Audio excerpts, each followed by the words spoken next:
안녕하십니까, 이진우입니다. 제가 제일 좋아하는 음료수 콜라 뒷면을 보면 칼로리가 얼마인지, 그리고 어떤 재료가 대강 들어갔는지, 어디서 만들어졌는지 이런 것들이 적혀 있죠. 그런데 앞으로는 이 콜라 한 캔을 만드는데 탄소 배출을 얼마나 했는지, 즉 이산화탄소가 몇 그램이나 여기에 투여됐는지, 그로 인해서 발산됐는지를 표기해야 될지도 모르겠습니다. 탄소를 줄여야 하는 ESG 경영 때문인데, 이걸 어떻게 계산해서 표기해야 되는지도 좀 궁금하시죠? 또 요즘 중국에서는 건설, 철도 같은 육체적으로 힘을 많이 쓰는 분야에 여성 근로자들이 꽤 많이 늘었다고 합니다. 어떤 배경인지, 이것이 갖고 있는 또 의미는 어떤 것인지, 오늘 글로벌 리포트 시간에 다양한 나라 밖 경제 소식들 살펴보겠습니다. 요즘 삼성전자와 하이닉스 같은 우리나라 대표 반도체 종목들의 주가가 많이 내리고 있습니다. 하반기에는 D램 가격도 낮아지고 수요도 줄어들 거라는 전망 때문인데, 또 반대로 바이오 업종 같은 경우에는 주가가 꽤 좋아서 요즘 주식시장 어떻게 대응해야 되는지, 그 이야기도 한번 들어보죠. 손에 잡히는 경제 플러스 바로 시작하겠습니다. 나라 밖 경제 소식 살펴보기 전에 나라 안 소식부터 좀 들어보겠습니다. 정부에서 조금 전에 또 당부 말씀을 최근에 많이 덥잖아요. 무더위 때문에 해수욕장, 하천 같은 물놀이 장소 찾는 분들 많은데, 또 한참 휴가철이기도 해서 요즘 사고 많이 발생한답니다. 안전수칙 꼭 잘 지키시고 즐겁게 편안하게 쉬다 오시기 바랍니다. 자, 이제 나라 밖 경제 소식 살펴보겠습니다. 글로벌 리포트 해담경제연구소 어예진 소장님, 어서 오세요. 안녕하세요. 네. 콜라. 네. 저는 좋아하시는 콜라. 저는 콜라 참 좋아하죠. 그런데 네. 이게 언젠가부터 칼로리가 표기되기 시작했어요. 네네. 그래서 제가 제로, 라이트 이제 이런 쪽으로 슬 돌았는데, 네. 앞으로는 콜라의 탄소 배출량이 얼마인지도 표기하게 될 수 있다. 맞습니다. 그러면 이제 사람들의 소비 활동이 또 많이 바뀔 수도 있겠어요? 그렇죠. 어. 참고로 콜라 한 캔, 1리터 만드는데 탄소 배출이 얼마나 되는지 아세요? 콜라 한 캔에 네.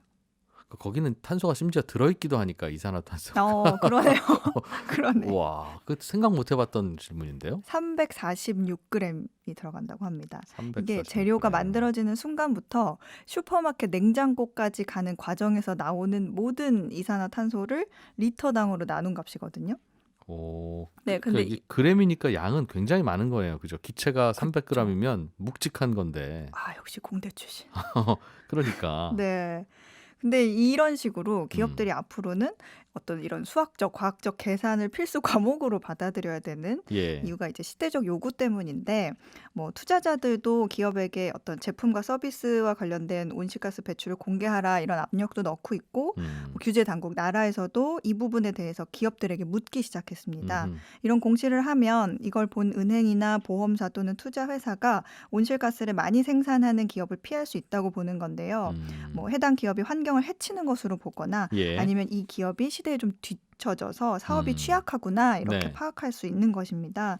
그러니까 기업에게는 리스크 하나가 더 생기는 건데, 예. 유럽의 여러 국가들은 이미 자국 내에서 사업을 하고 있는 해외 기업들한테 기후 공시에 대한 우리의 요구를 좀 반영해 달라 이렇게 요구를 하고 있습니다. 그러니까 사업 보고서나 사업을 알리거나 혹은 제품에 뭔가를 표기하는 거가 기후나 환경이나 탄소 배출 같은 정보가 많이 들어간다, 앞으로는. 네. 그렇군요. 저는 우유에도 앞으로 많이 들어갈 것 같아요, 이산화탄소가. 우유. 우유가 얼핏 제가 듣기로 잘 모르는 내용이지만, 네. 소라는 녀석 있죠. 그쵸. 그 친구의 잘못은 아닌데 그 메탄가스를 많이 발생시킨다고. 그쵸, 생리적 현상으로 인해서. 그런데 그게 의외로 이산화탄소보다 몇 배 온실 효과가 있어서. 맞아요. 그런데 이제 그게 그 친구가 만들어 주는 게 우유잖아요. 그쵸. 그러니 우유 사면 꽤 많은 이산화탄소량 내지는 온실가스량이 표기될 거고, 그럼 네. 사람들이 과연 우유를 선뜻 집어들까 아닐까, 이거는 의미 있는 변화가 있을 수 있어서, 이건 투자하시는 분들도 그런 거 많이 만들어내는 뭐 업체는 또 피해야 될 수도 있고. 네. 다양한 시사점이 있는. 근데 요즘은 그 ESG라고 하는 등급을 매기기도 하고 평가를 하기도 하는데, 이게 기준이 다 다르다면서요, 아직도? 맞아요. 다 달라서 음. 문제예요. 이 예. 월스트리트 저널이 그 세계의 ESG 평가를 하는 회사가 1,500개 기업을 대상으로 발행한 ESG 등급을 좀 분석해 봤거든요. 예. 그랬더니 이 1,500개 중에 전체의 3분의 2에 해당하는 900개 넘는 회사가 평가 기관마다 다 다른 등급을 아. 받은 것으로 나타났습니다. 예. 예를 들면 그 석유 회사 쉐보론 아시죠? 음. 이 회사는 A라는 평가사에서는 최고 점수를 획득했는데 예. B 평가사에서는 평균 등급을 받았고 음. C는 심각한 위험 등급을 줬어요. 음흠. 가장 좋은 등급을 준 평가사는 이 쉐보론의 화석 연료 의존도보다 예. 노동력의 다양성 같은 이런 사회적 이슈에 아. 더 큰 비중을 뒀기 때문이고요. 소수 인종이나 젠더가 다른 분들이 네. 경영에 얼마나 참여하고 있느냐. 네, 그리고 뭐 어디는 리스크, 뭐 어디는 좀 효과, 어디는 뭐 가치 음. 이런데 서로 다른 걸 측정했던 겁니다. 예. 그래서 탄소 배출도 배출량에 초점을 두느냐, 아니면 이걸 감축하려는 노력에 초점을 두느냐 예. 이런 거에 따라서 평가가 달라질 수 있고요. 음. 근데 뭐 쉐보론 같은 거는 화석연료라는 명확한 기준이 있는데 IT 기업은 좀 애매할 수가 있잖아요. 근데 저마다 노력은 하는데 이걸 내놓는 자료도 지금 천차만별이라서 네. 평가가 좀 확 갈립니다. 트위터 같은 경우에는 예. 뭐 우리는 지금 사무실에서 올해 플라스틱 칫솔 7만 개를 제거하는 노력을 했습니다. 이렇게 표현을 하는데 네. 마이크로소프트 같은 경우에는 그 100페이지짜리 보고서를 통해서 우리 회사에서 쓰는 에너지 소비부터 운송, 직원 출퇴근, 제품 사용, 뭐 폐기까지 그런 다양한 그 배출량을 포함해서 12개 이상의 범주로 분류해서 보고서를 자세하게 그럴- 쓰고 있거든요. 그럴 거예요. 이게 저도 가만히 생각해 보면 이게 과연 환경을 대체치는 행위인지 아닌지. 예를 들면 게임 있죠, 온라인 게임. 네. 온라인 게임을 제가 밤에 10시간을 했어요. 네. 그러면 그 전기 많이 들었을 거 아니겠습니까? 근데 전기를 많이 소모했으니까 이산화탄소가 많이 발생했을 텐데 제가 분명히 그 시간에 게임 안 했으면 밖에 자동차 타고 나가서 놀았을 거거든요. 아, 그래요? 그렇죠. 게임 아니면 외출 아니겠습니까? 네, 네. 그럼 게임은 저에게 외출을 막아준 거라서 네. 이게 탄소를 줄인 거라고 봐야 되는 건지 그렇죠. 이게 참 그래도 이 기준들이 현재 애매하다. 예. 온실가스 배출에 대해서 널리 쓰이는 국제적 틀은 있어요.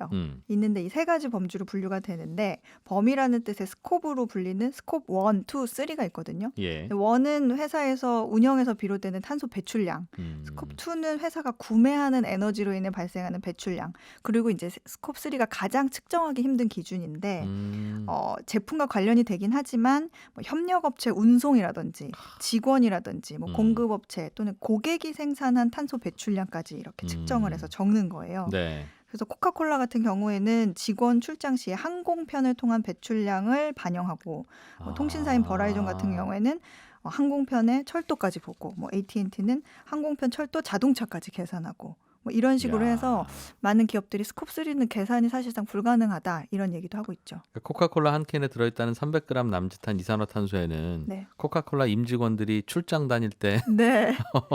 그 비행기가 내뿜는 이산화탄소 곱하기 그 승객수 뭐 나누고 뭐 이런 것도 그렇죠. 들어있다고요? 네. 이게 언제쯤 의무화 될까요? 결국은 이런 방향으로 가기는 갈 건데 그렇죠. 기준도 정해야 될 거고. 네, 아직은 뭐 의무화가 아닌데 미국 같은 경우에는 그 모든 공기업들이 몇 년 안에 네. 공시로 보고하도록 하려는 움직임이 있거든요. 미국 증권거래위원회 SEC가 현재 이런 내용의 기후 공시 규제 기준을 어떻게 세울지 연구를 하고 있는데 네. 백악관이 기쁜 마음으로 지지를 하고 있다 이런 얘기가 들립니다. 지난주에 제가 그 SEC 위원장 연설 내용을 좀 찾아보니까 연말까지 기후 위험 공시를 의무화하기 위해서 규정을 마련해달라 하고 직원들한테 요청했다 그래요. 네. 탄소 배출 공시 같은 경우에는 뭐 일관성도 필요하고 뭐 비교 가능도 돼야 되고 신뢰성 확보하는 게 관건인데 공화당 쪽에서는 이런 비금융 공시를 의무화하는 거는 SEC 너네가 할 일이 아니다 이렇게 반대 의견을 내놓고 있고 또 일부 기업들도 탄원서를 제출을 하고 있는데 우리 아주 피곤해진다 이러면. 네, 이 우리가 공시에 기후 데이터나 예측을 넣었다가 나중에 이게 수치상 틀렸다는 이유로 소송이 들어올 수 있잖아요. 그러니까 이런 부분에서부터 보호를 좀 해달라 SEC에 요청을 해놨는데 이 부분은 좀 긍정적으로 고려 중이라고 합니다. 미국에서 이제 기업들이 내놓는 상장 기업들이 내놓는 공시를 보면 바로 이런 게 좀 있는 게 네. 실적이 다음 달에는 안 좋을 것 같습니다. 이런 그 전망을 내놔요. 네. 우리 같으면 아니 저 얘기를 왜 해? 묻지도 않은 걸. 그런데 그 실적 전망에 대해서 객관적으로 냉정하게 해서 맞추지 않으면 예를 들면 실적이 그러다가 그런 얘기 안 했는데 안 좋아지면 소송을 한답니다. 우리는 음. 에이 우리 주식 잘못 골랐네 음. 뭐 이러고 말 텐데 네.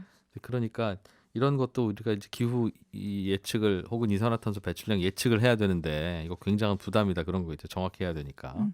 음. 이게 선진국 후진국이 상당히 대립되는 이슈이기도 해요. 네. 선진국에서는 이제 열심히 탄소 좀 줄이자고 하는데 후진국은 그런 거 잘 안 하니까. 음. 그런데 아직 통계를 보면 그래도 선진국들이 많이 내뿜고 있더군요. 그렇죠.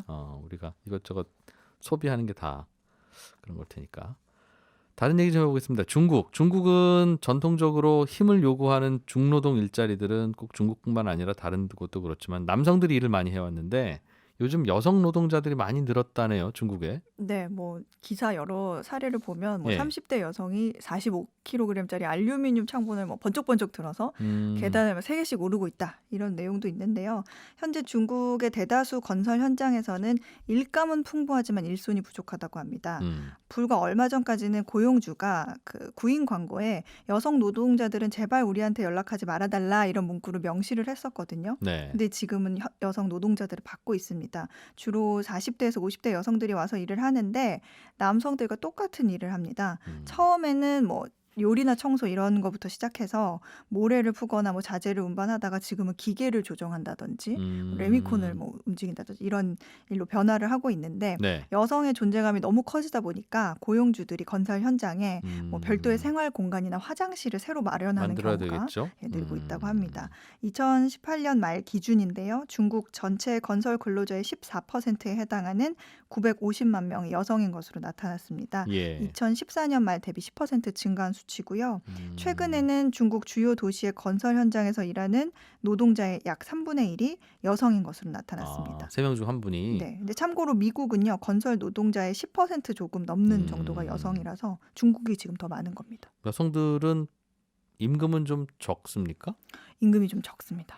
임금이 달라요. 예.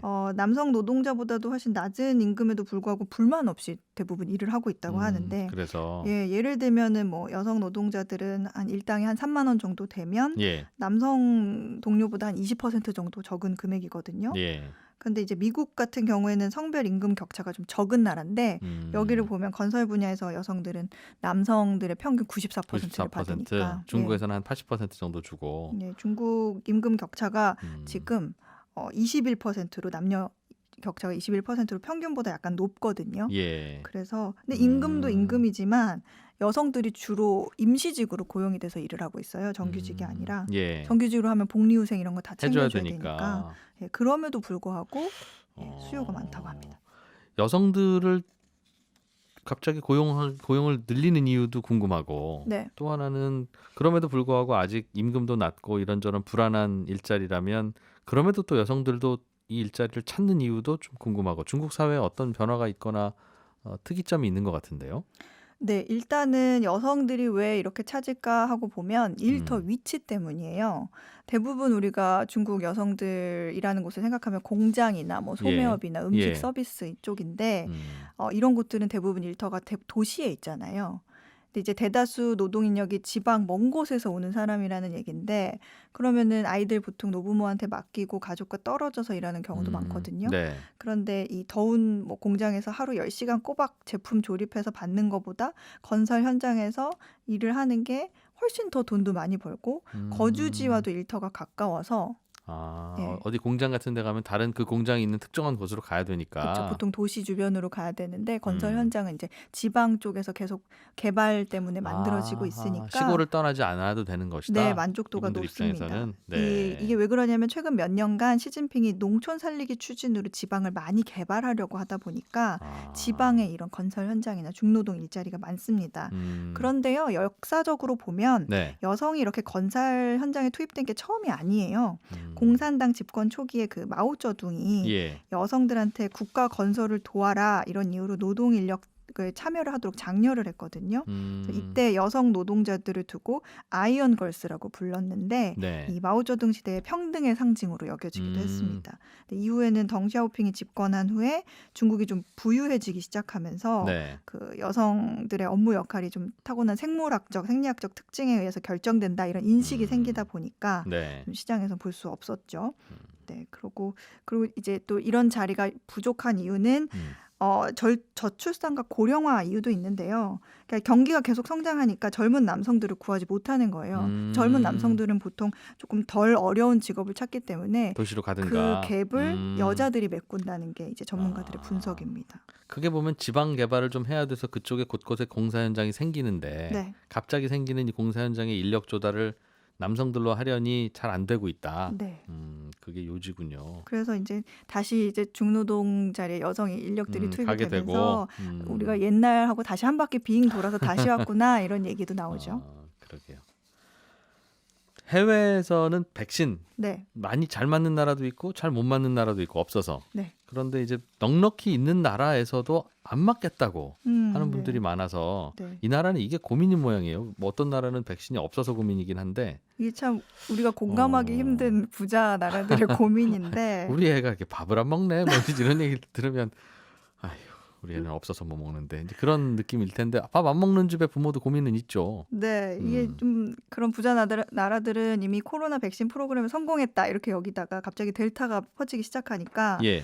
백신을 맞기 그동안 꺼렸던 이들한테 다시 집중을 하는 거예요. 얘네들 때문에 다시 경제에 잠재적인 위협이 될 수 생길 수도 있겠다. 있으니까. 네, 그래서 이제 좀 회유책, 당근과 채찍 사이에서 좀 고민을 하고 있는데 뭐 어떻게 합니까? 미국은 이 주정부들 같은 경우에는 백신 예. 접종을 하면 $100의 현금을 주거나 무료 맥주를 주거나 뭐 테마파크 티켓, 복권까지 다양한 보상을 하고 있고요. 아칸소 같은 주는 2차까지 접종률이 굉장히 낮거든요. 미국에서 가장 낮은데 예. 이 사람들을 설득하기 위해서 접종을 하면 무료 사냥과 낚시 면허를 주는 거예요. 면허를? 네, 근데 이 면허가 따기 어렵고 뭐 이런 건 아닌데요. 예. 그냥 큰 월마트 같은 데 가서 신분증 주고 내가 며칠부터 얼마 동안 낚시를 하겠습니다 하면은 예. 뭐 시간당 계산해서 뭐 한 2-30불이면 살 수 있습니다. 그거는 일종의 낚시터 이용권이네요. 네네. 근데 이제 그 돈 대신에 이제 낚시 면허를 주겠다. 이렇게 하고 깎아주겠다. 있죠. 네, 하고 동네마다 사람들이 뭘 원하는 건지도 이거 보면 알 수 있겠네요. 그렇죠.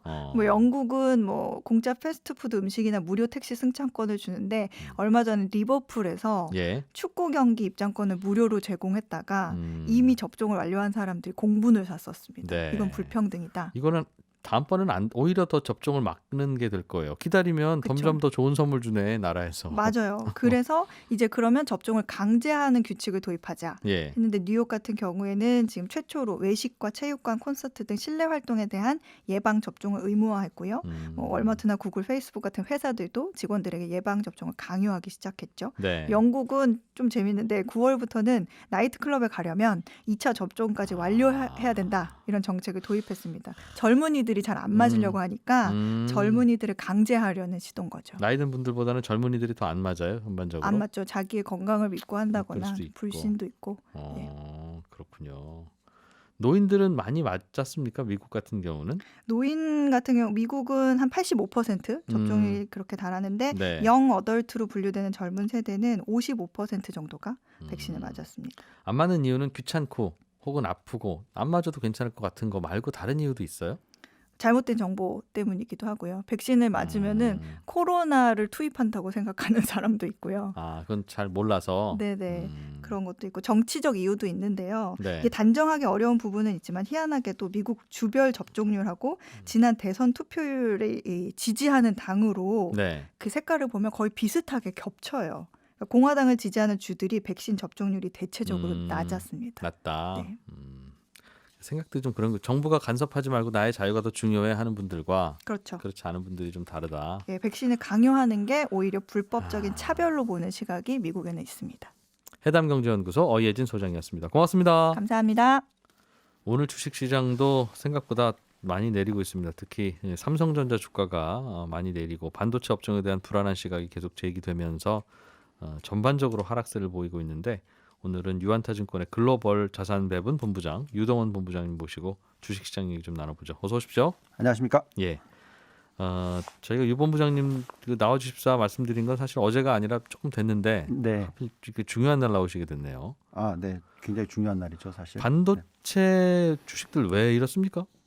네. SK 하이닉스, 삼성전자 뭐 어제는 하이닉스가 더 많이 내렸고 오늘은 네. 삼성전자가 좀 더 내리는 것 같은데.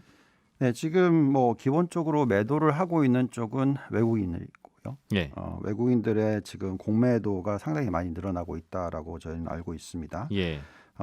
지금 타이밍상으로 이 DXI 디램 익스체인지라는 쪽에서 네. 그 현물 가격이 나오거든요. 근데 이게 제법 빠지고 있는 추세가 나오고 있어요. 그러다 보니까 이게 고정가까지 영향을 미칠 거다. 예. 그러면서 지금 수요와 공급 부분에 있어서 가격 하락이 이제 시작됐다.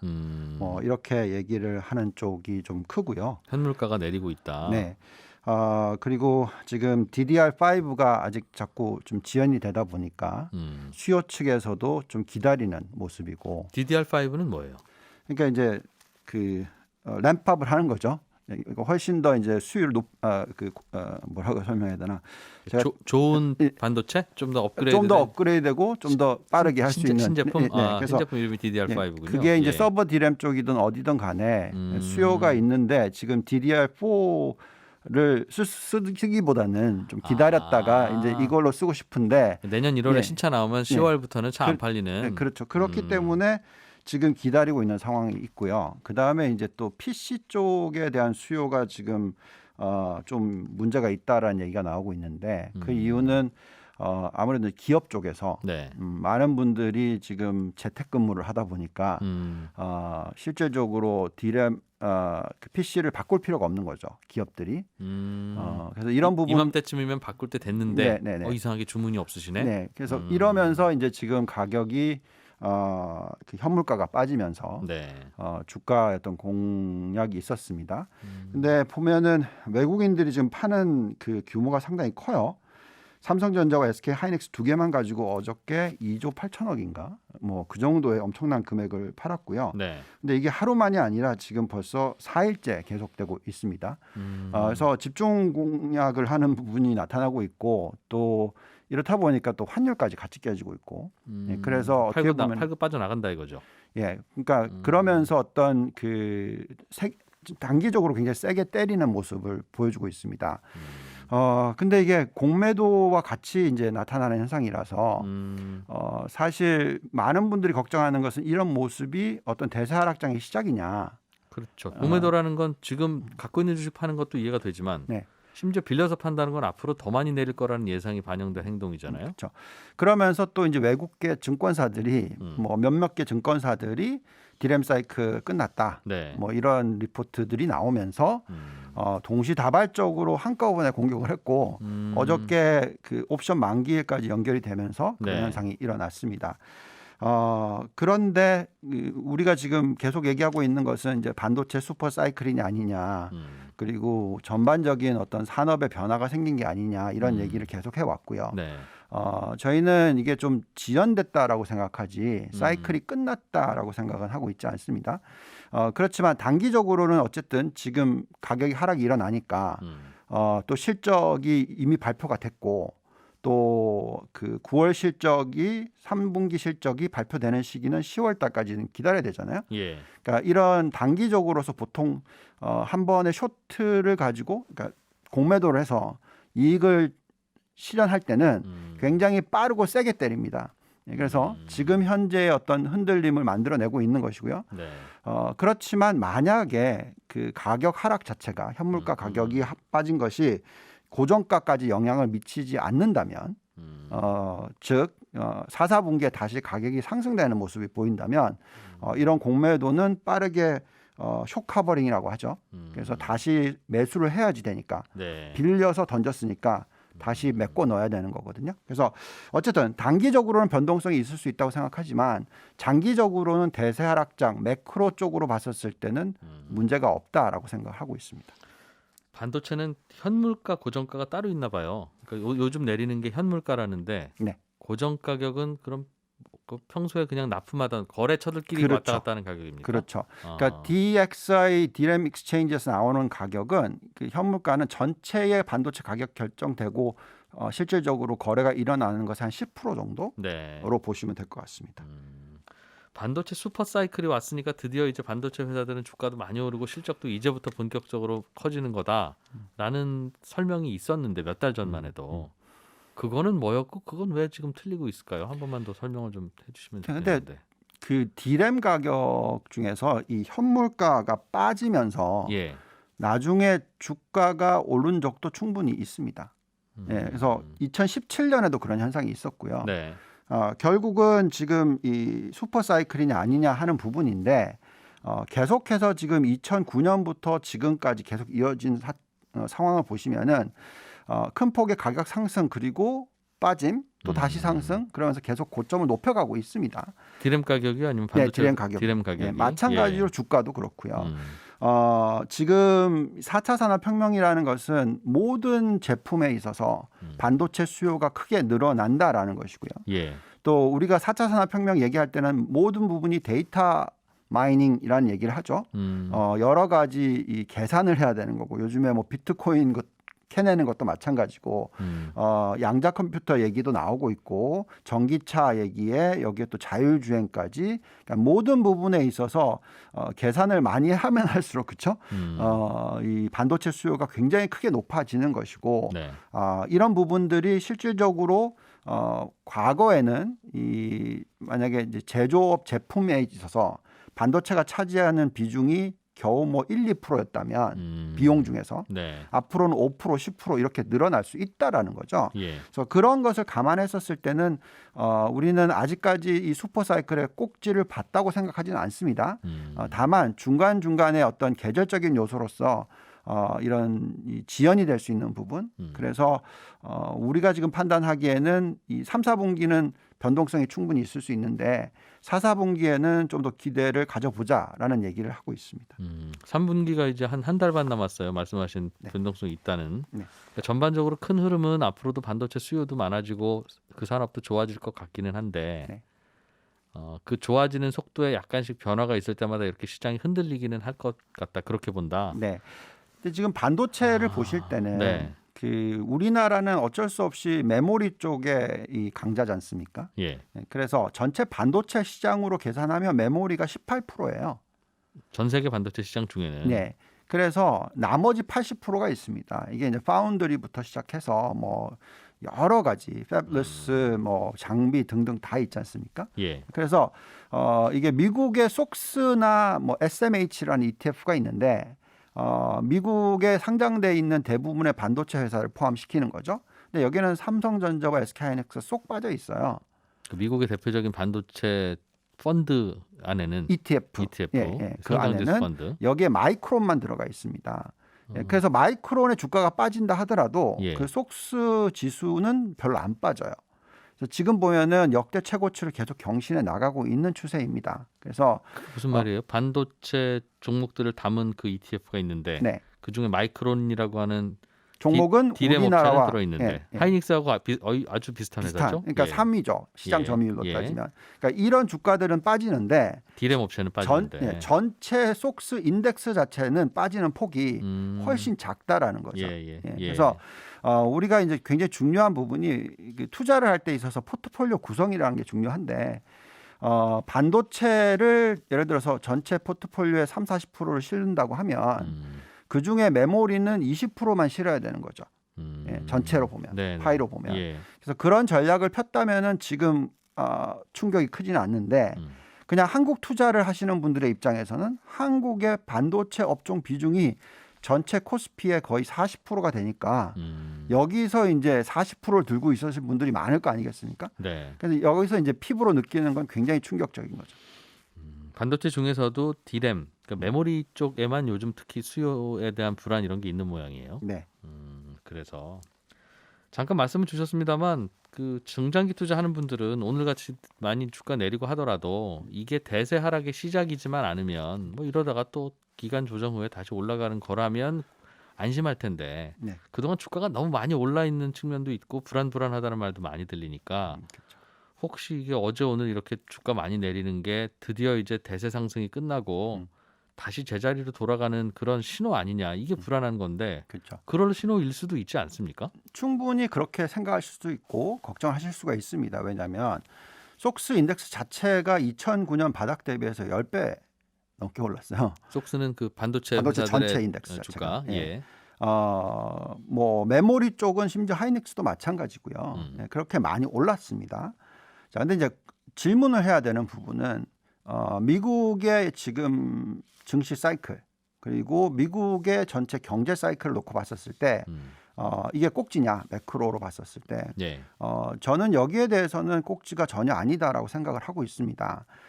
이제 작년 4월부터 경기 침체에서 경기 회복으로 넘어갔고 이제 1년하고 조금 넘었고요. 네. 보통 경기 사이클이 시작이 되면은 뭐 5, 6년은 충분히 갈 수가 있거든요. 미국 같은 경우에. 그래서 우리가 생각하는 경기 어떤 피크로 계산을 하자면 2026년, 2027년까지도 갈 수 있다고 생각하고 있고요. 여기서 이제 경기 부분이 아니라 금리 부분으로 걱정을 하신다면 우리는 지금 현재 시점을 미국의 미 연준이 금리를 빠르게 올리지 못하는 환경이다라고 생각을 합니다. 경기는 점점 좋아진다고 네. 보시면서 그래도 올리지 못한다라고 얘기를 하는 이유는 예.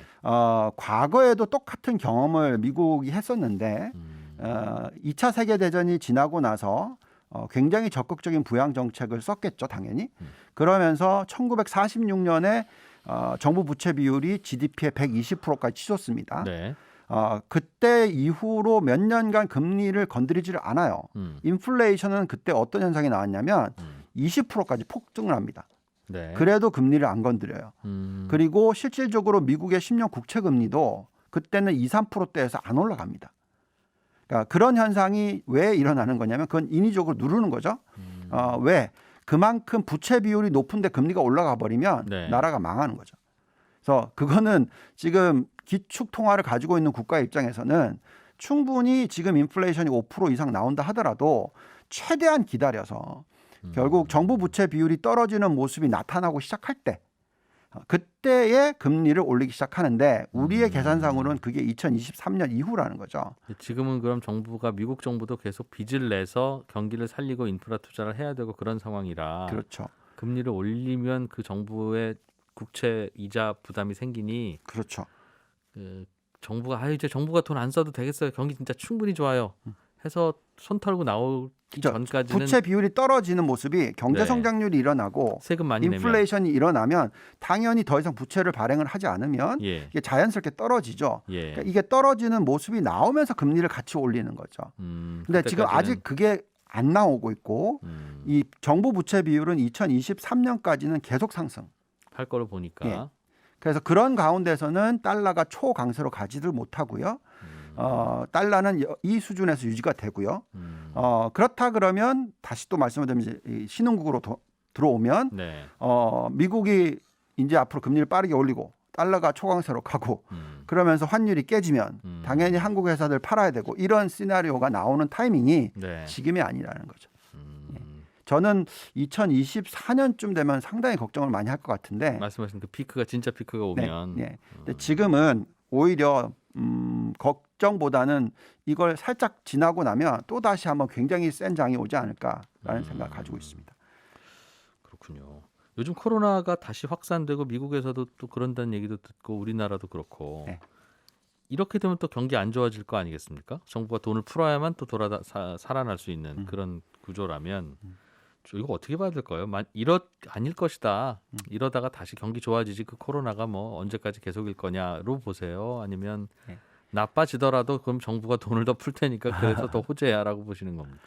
네, 저는 이 어떠한 이런 전염병이 생겼었을 때 과거에도 그렇고 스페인 독감이 생겼을 때도 마찬가지지만 한 2년 정도 사이클을 놓고 나면은 더 이상은 생각을 안 하셔도 된다라고 생각합니다. 그러니까 그 이유는 지금 보시면은 이스라엘 같은 경우에 백신 보급률이 60%를 넘어갔거든요. 네. 근데 이제 코로나19의 치사율이 0.2%까지 떨어졌어요. 그러면 독감이 지금 치사율이 0.1%입니다. 네. 그러니까 거의 이제 만약에 백신 보급률이 100%까지 가면 독감 수준으로 떨어질 거라 생각하는 거고요. 미국도 마찬가지로 지금 한 50% 근처까지 왔는데 거의 0.4%까지 떨어졌습니다. 그래서 결국은 백신을 많이 맞으면 맞을수록 이것은 이제 경제에 미친 영향은 거의 없어지는 거고요. 네. 플러스 내년도 1, 4분기가 되면 치료약들이 다 나온답니다. 네. 그래서 그 치료약까지 나오면은 치사율이 당연히 독감 수준으로 떨어지게 되는 거죠. 자, 그러면 이거는 이제 일상생활화 되는 거죠. 그래서 내년 1, 4분기쯤 되면 제가 볼 땐 더 이상 코로나 때문에 음. 경제가 앞으로 못 살아나느니 뭐 경제가 굉장히 어렵기 때문에 큰 위기가 온다느니 이런 얘기는 많이 줄어들 것 같다라고 네. 생각하고 있습니다. 앞으로는 경기는 그럼 계속 좋아지는 쪽으로 판단을 하신다는 건데 코로나도 별 변수 아니기 때문이라고 하나 말씀 주셨고 네. 앞으로 경기가 좋아진다는 근거는 또 어떤 데서 발견할 수 있습니까? 자, 미국을 놓고 보면요. 예. 지금 부채를 많이 일으켜서 어떤 문제가 생긴 건 사실이에요. 그렇지만 그 문제라는 것 자체가 정부가 계속해서 부채 비율을 높이는 것이고요. 그 과정에서 미국의 기업의 펀더멘탈과 미국의 개인들의 펀더멘탈은 엄청나게 좋다라는 겁니다. 지금 현재. 그러니까 그 좋다 함은 기업들의 지금 자기 자본 이익률이 20%를 훨씬 넘어섰고 이제는 거의 뭐 나스닥 100기업으로 계산하면 30%가 나오고 있고요. 그만큼 돈을 많이 번다는 얘기입니다. 여기에 또 개인들은 저축률이 지금 벌써 얼마까지 정말 많이 올라갔다 떨어졌는데 아직까지도 두 자릿수의 저축률을 유지하고 있다라는 거고요. 여기에 최근 나온 데이터를 보면 지금 임금 상승률이 4.7%가 나오고 있습니다. 자, 그렇다라는 것은 그만큼 개인들의 펀더멘탈이 굉장히 좋다라는 거죠. 여기에 또 가계 부채 비율이 우리나라처럼 높지가 않고요. 이제 겨우 80%가 안 돼요, GDP에. 그렇다라는 것은 앞으로 GDP가 20% 더 성장을 해도 네. 그러니까 즉 가계 부채만 가지고 성장을 시켜도 문제가 없다라는 거죠. 그래서 그만큼 개인과 기업들의 펀더멘탈이 좋다라는 것은 왜 좋아졌어요? 뭐 그만큼 지금 안 써서 그런 거죠. 벌기는 비슷하게 벌거나 지원금이 나오는데 쓰는 건 안 쓰니까 뭐 어디 밖에 나가면 영화도 못 보고 여행도 못 가고 그래서 그런가요? 뭐 정부에서 부채를 일으켜서 돈을 줬죠. 그 덕분에 예. 그래서 그런 게 있고 아직 안 썼으니까 한참 써야 되겠죠. 그다음에 기업들은 기본적으로 지금 이 4차 산업혁명 아래에서 예. 생산성이 엄청나게 좋아지고 있다 보니까 그만큼 이익이 많이 벌어들여지고 있다라는 거죠. 그래서 네.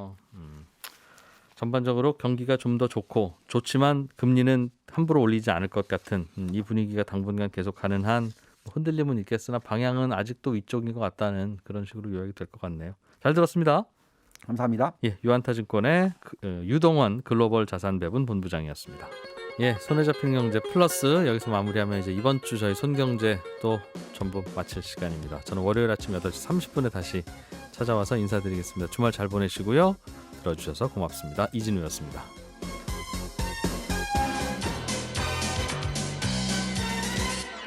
더 깊고 더 재미있는 경제 이야기 이진우의 손에 잡히는 경제 플러스.